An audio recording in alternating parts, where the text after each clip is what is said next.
Before I actually get started with this video, I want to give a shout out to one of my subscribers for sending me the story, but I also would like to give a shout out to Lisa Cabrera because I believe she's like the first person I saw actually talk about this. Now, this is kind of a spoiler alert. It's funny that this story came out because at the time that it did, because that's actually going to be one of my upcoming True Crime Sunday entries, not the one that y'all just saw on JonBenet Ramsey, but the next one is on Susan Smith. So this falls like right in a perfect order, especially since I do my True Crime Sundays every 2 Sundays. So to keep in with the theme, I'm gonna probably upload this video the day before I do the True Crime Sunday, which is going to be that Saturday, which I believe is going to be the 14th. So it all falls into place. Now, this is probably the most I've talked about Susan Smith ever on my channel. As you know, the first time I talked about her a couple months back, I don't know if it was this year or maybe late last year, the last time I spoke about her, it was just talking about her upcoming parole or something along those lines, and basically how her family, her own family, now we're not talking about her husband's family, we're talking about her family, like her mom and dad or whoever is, still alive on that side of her family, saying, nope, keep her there, we don't want nothing to do with her. And I'm so glad that her family is like that, because you'll have some family that has people like her in it that will do what they did and they'll still be on their side, but I'm glad they have some morals about it and say, yeah, she may be our family, but that's only by blood. They've literally cut ties with this woman and have been cut ties with her ever since she did what she did. I mean, this woman killed her kids and then blamed a black man or black men on it for the crime. So now fast forward to now her husband. Now this is Susan Smith right there on the left, and that is her husband right there on the right. Now I don't think that's a recent picture of her husband. That looks like a picture of him back in the 90s, maybe around the time when this happened. Now that picture of Susan Smith is more recent, because that's a mugshot. So now the story goes that Susan Smith is begging this man. Mind you, I might as well just say ex-husband, because I highly doubt he has any type of marital ties to this woman. Her ex-husband, who was also the father of the 2 kids, the 2 boys that she drowned, and again blamed on a black man, is begging him to not oppose her parole. So in case y'all are unaware, Susan Smith is up for parole this year, and apparently he is trying to oppose her being released. He's trying to get that to not happen. They do not want her out any more than, I'm sure, the general society who's aware of her story. They don't want her out either, and good for him. This woman needs to be exactly what she is. You know what? She should have got the chair, to be quite honest with you, but it is what it is. It was the 90s. Who knows what the law was like back then in South Carolina. But let me go ahead and read this article come from the New York Post that was published on August 27, 2024. Susan Smith, in prison for the 1994 murder of her 2 young sons, has a parole hearing in early November. But if her former husband has anything to do with it, she will remain in prison. The killer mom has reached out to her ex, David Smith, asking him not to oppose her bid for freedom. But a family member tells the Post that Smith will 100% oppose her release from prison. He has every right to stand in her way, and that's exactly what he's about to do, says the Smith relative. She killed his kids, caused him a lifetime of heartbreak. If she thinks he's going to just stand by while she tries to get out of jail, she's even more delusional than we thought. And the thing is, I'm sure that probably hurts the hell out of him, because I can't remember how old the 2 kids were, but they were I wouldn't even say they were in toddler range. I would say, if I had to guess, they were probably like around 3 or 4. So around that age. Either way, if their kids were still alive today, they would be adults. They would be in their 30s for sure. So just imagine, like, he would have adult kids right now. Hell, he might be a grandfather right now. And that was literally snatched from him in the blink of an eye because of what she did. And the fact that she blamed it on a black man not only showed how anti-black Susan Smith was, but it also showed you she had no remorse for what she did. According to a spokesperson for the South Carolina Department of Probation, parole and pardons, parole seekers can file a notice that they are seeking early release. At that point, the state notifies the victim's family, and they have the right to weigh in on the decision.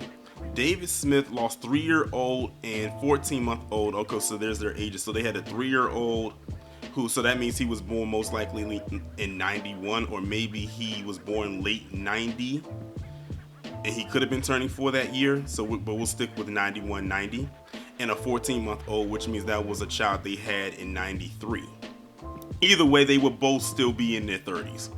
When his then wife Susan drove them both into a lake while they were strapped into their car seats in 1994.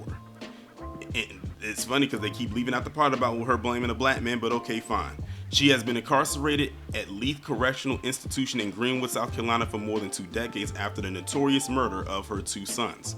She is up for parole later this year, and she told family members she believes she deserves to be released. After watching her son slowly drown in John D. Long Lake in Union County, they're about to mention it. I'm glad they did that, because that's a huge part of the story. Smith falsely told police that a black man had carjacked her and kidnapped the boys, leading to a manhunt in which authorities went door to door among local neighborhoods that were predominantly African American. Smith and her then husband David appeared on national news every day, pleading for the boys' safe return and sticking to the story that she had been carjacked. But 9 days later, Smith finally confessed that she made the entire story up and that she had drowned her sons in the lake. Her alleged motive? She was having an affair with a wealthy man who didn't want children.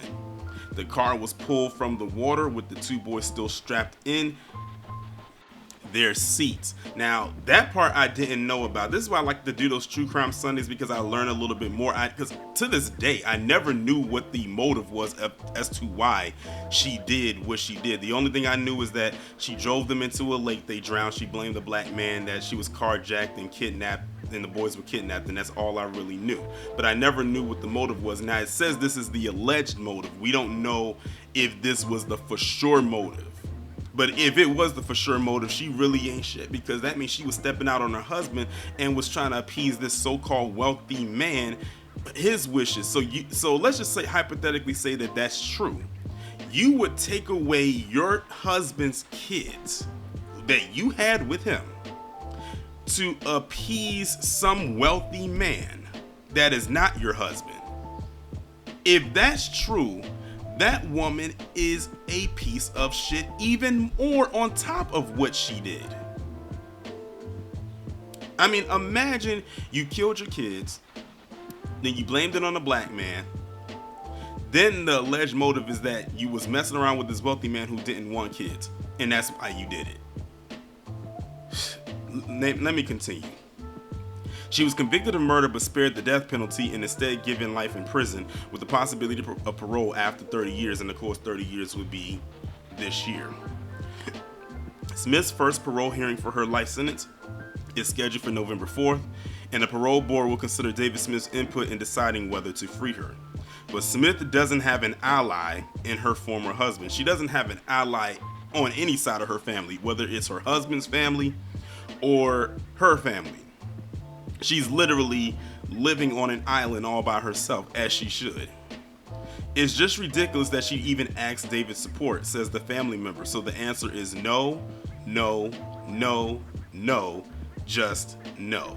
Now notice this is a spokesman or a spokesperson on the behalf of her ex-husband, because he probably doesn't want to talk about this woman. He probably doesn't even like the name Susan anymore because of her. And to that, I would not even blame him, because if I was in that position, I wouldn't want to talk to her.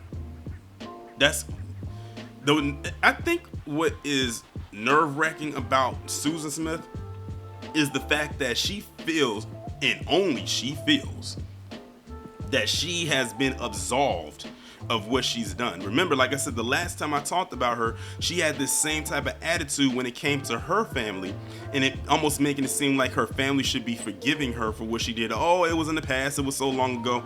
I'm like, lady, do you not know what you did? It's not like you committed petty theft or did some misdemeanor crime. You took out your 2 children. That's not something you just forgive and forget so easily. Honestly, you shouldn't forgive or forget it at all. And the fact that she feels that she should be forgiven and it should just be all just forgotten says a lot about this woman's mindset. Even back then, this is just who she is. And to think that she has the nerve to tell her ex-husband that he should not oppose her being released, that is absurd. He probably sits in the back, he probably sits down day after day saying to himself, how did I bring myself to get in a relationship and bring myself to love this woman to the point where I not only married her, but I had 2 kids with her. And then she ended up doing the ultimate betrayal in murdering both of my kids over an alleged affair with some wealthy man who didn't want children. I think it's just the nerve and the arrogance of this woman to feel like she should be just seen in a different light. I'm sorry, but when that name Susan Smith always pops up, it's always going to leave a bad taste in people's mouth, and even people in the black community, because of who she tried to put the blame on. She had all types of government agencies going into predominantly black neighborhoods looking for some random black man who, it could have just been anybody. A black man, I wouldn't be surprised if some black man got hemmed up over her lie. Thankfully, she confessed, but they said 9 days later, so you're talking about almost 2 weeks later, when she finally decided to say, you know what, it was me, I did it. I guess the guilt was weighing down on her. I'm not entirely sure. But either way, Susan Smith is a piece of shit, and there is a special place in hell for this woman. And I hope she gets there sooner rather than later.